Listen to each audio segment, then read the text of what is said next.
ভারতের সীমান্তরক্ষী বাহিনী বিএসএফ দাবি করেছে যে বাংলাদেশের একজন জ্যেষ্ঠ পুলিশ কর্মকর্তাকে তারা আটক করেছে। শনিবার পশ্চিমবঙ্গ রাজ্যের উত্তর ২৪ পরগনা জেলার হাকিমপুর সীমান্ত এলাকা থেকে আটক করা হয় এই কর্মকর্তাকে। বিএসএফ জানায় তিনি ভারতের ভূখণ্ডে অনুপ্রবেশের চেষ্টা করছিলেন, তবে আটক ব্যক্তির পূর্ণ পরিচয় আনুষ্ঠানিকভাবে প্রকাশ করা হয়নি। অনুপ্রবেশের সময় সন্দেহজনক আচরণ। বিএসএফ এর পশ্চিমবঙ্গ অঞ্চলের কর্মকর্তারা জানান, স্থানীয় সময় সন্ধ্যা ৬টা থেকে ৭টার মধ্যে হাকিমপুর সীমান্ত চৌকির কাছে এই পুলিশ কর্মকর্তাকে আটক করা হয়। সীমান্তের একটি অংশে কাঁটাতার না থাকায় সেখান দিয়ে অনুপ্রবেশের চেষ্টা করেন তিনি।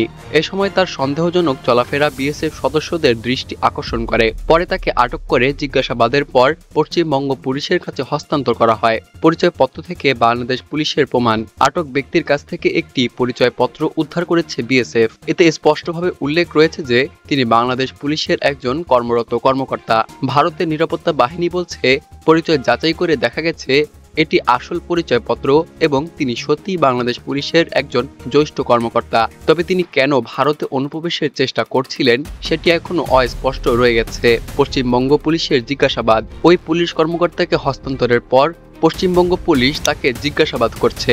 এখনো পর্যন্ত জানা যায়নি তিনি কেন ভারতীয় ভূখণ্ডে অনুপ্রবেশের চেষ্টা করছিলেন। কোনো ব্যক্তিগত কারণ, রাজনৈতিক চাপ নাকি গোয়েন্দা তৎপরতার সঙ্গে যুক্ত, এটি খতিয়ে দেখা হচ্ছে। পশ্চিমবঙ্গ পুলিশ জানিয়েছে তদন্ত শেষ না হওয়া পর্যন্ত বিস্তারিত কিছু বলা সম্ভব হবে না। সীমান্তে অনুপ্রবেশ এবং নিরাপত্তা উদ্বেগ। ভারত দীর্ঘদিন ধরে অভিযোগ করে আসছে যে বাংলাদেশ সীমান্ত দিয়ে অবৈধ অনুপ্রবেশ ঘটে থাকে। এ ধরনের ঘটনার কারণে সীমান্ত এলাকায় নিরাপত্তা জোরদার করা হয়েছে। সাম্প্রতিক সময়ে বাংলাদেশি নাগরিকদের আটক এবং ফেরত পাঠানোর ঘটনাও বেড়েছে। বিএসএফ এর দাবি, প্রতিদিন সীমান্তে নজরদারি চালাতে হচ্ছে, কারণ কাঁটাতারবিহীন কিছু অংশ দিয়ে অবৈধভাবে অনুপ্রবেশের চেষ্টা করা হয়। আসামে আধার কার্ড বিতরণে নতুন নিয়ম। এই ঘটনার পাশাপাশি ভারতের উত্তর পূর্বাঞ্চলীয় আসামে গুরুত্বপূর্ণ একটি সিদ্ধান্ত নিয়েছে রাজ্য সরকার। আসামের মন্ত্রিসভা ঘোষণা করেছে যে রাজ্যের প্রাপ্তবয়স্কদের আর নতুন করে আধার কার্ড দেওয়া হবে না।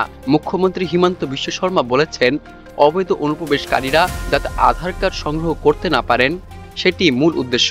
সীমান্ত পথে বাংলাদেশিদের আটক। আসামের মুখ্যমন্ত্রী বলেন, গত ১ বছরে সীমান্ত থেকে বারবার বাংলাদেশি অনুপ্রবেশকারীদের আটক করা হয়েছে। তিনি জানান, শুধু গতকালই ৭ জনকে ফেরত পাঠানো হয়েছে, কিন্তু আমরা নিশ্চিত নই সবাইকে আটক করতে পেরেছি কিনা। তাই এখন এমন ব্যবস্থা নিতে চাই যাতে অনুপ্রবেশকারীরা আধার কার্ড নিয়ে ভারতের নাগরিক পরিচয় গড়ে তুলতে না পারে। ব্যতিক্রমী অনুমোদনের সুযোগ। সরকারি সিদ্ধান্ত অনুযায়ী আসামের তফসিলি উপজাতি, তফসিলি জনতা এবং চা শ্রমিক সম্প্রদায়ের জন্য বিশেষভাবে ১ বছরের অতিরিক্ত সময় দেওয়া হবে আধার কার্ডের জন্য আবেদন করার ক্ষেত্রে। তবে এই সময়সীমা পার হলে কেউ বাদ পড়ে গেলে তাকে সংশ্লিষ্ট ডেপুটি কমিশনার অর্থাৎ ডিসির কাছে আবেদন করতে হবে।